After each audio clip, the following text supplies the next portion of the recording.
Yesterday, we were invited to visit our daughter's new apartment. We were all there, happy to be with our kids, and I noticed something that felt strange, but also very familiar.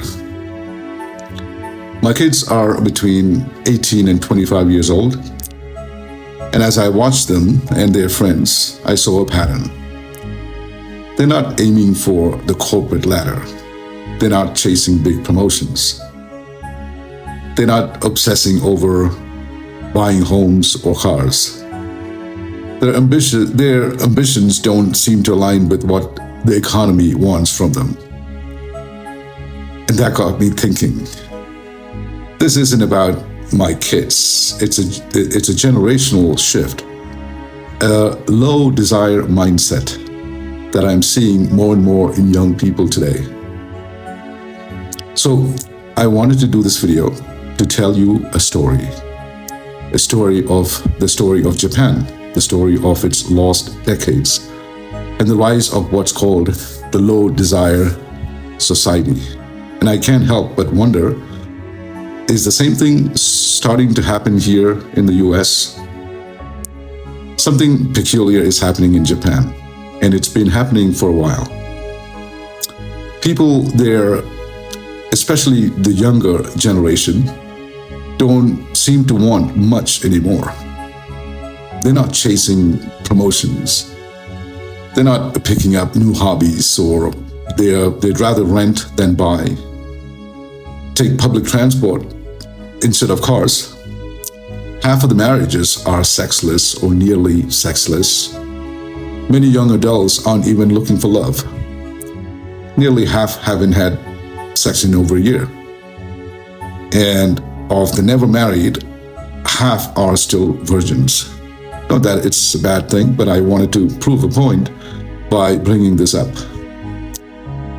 So the Japanese consultant Kenichi Omae called this the low desire society, a society that has quietly given up on ambition, where people are afraid of hope and have become profoundly risk averse. But how did Japan get here? I think to understand it, we need to go back to the ashes of World War II Japan, where Japan was devastated, cities ruined, and the economy in pieces.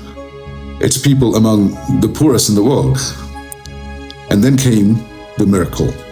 For decades after the war, Japan experienced explosive growth, 10% GDP growth year after year. They became the second largest economy in the world, right behind the US. For a while, people believed that Japan would overtake the US itself. Japan back then was not a low desire society. It was vibrant, ambitious, full of life. People worked hard, dreamt big, bought homes, cars, new gadgets. The appetite for progress seemed endless. But all good things eventually meet their limit. By the 1980s, growth turned into excess. People were buying things just to buy them. Golf membership for $3 million. Japanese firms bought Rockefeller Center in New York. Columbia Pictures, and even Universal Pictures for billions.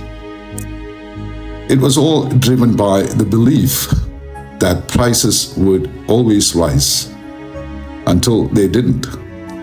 The bubble burst. The stock market lost 80%, real estate lost 70%, businesses collapsed, banks drowned in debt. And what followed wasn't just a short recession. It was decades of stagnation, the lost decades, they call it. Now imagine being a young person growing up in that. You never experienced the glory years. You only saw stagnations, layoffs, parents tightening their belts, a culture of quiet resignation. The lesson you absorbed was, don't risk too much. Keep your head down. Save what little you earn.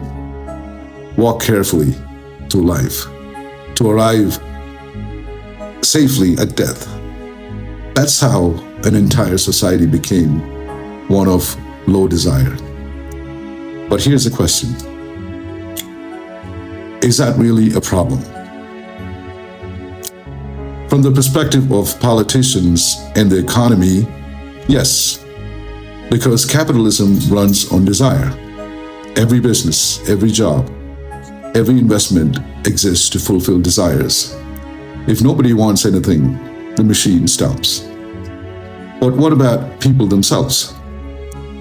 If I truly want nothing, if I am content in my own skin, where I am, how can anyone tell me I have a problem? In fact, isn't it only when I do want things I don't have that I start to suffer? The Buddha once said, "The end of desire is the end of sorrow." So, we've hit an ancient paradox. There seem to be two paths to a good life. Fulfill your desires or lower your desires. The Greeks saw this too. There's a story of Socrates walking through the market in Athenia, looking at the goods for sale on the window, and he said, "Look at all those things I can do without." So, which is better? The overachiever who wants the world, or the one who wants nothing? Maybe the answer lies in the middle. Some desire, some balance. That's a common answer, but I think there's a deeper way to see this. What if both paths are valid paths?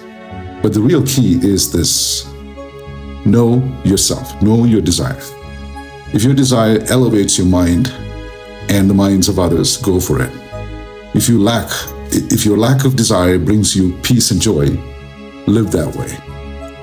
The real danger is not desire itself or the lack of it. The danger is when society tries to force you into desires that are not your own.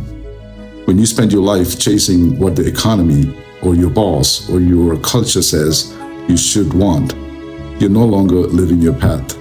You're just feeding the machine.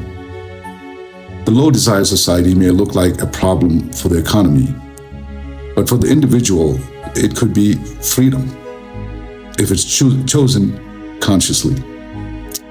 So the real question isn't whether you have too many desires or too few. The real question is, are they truly yours? Namaste.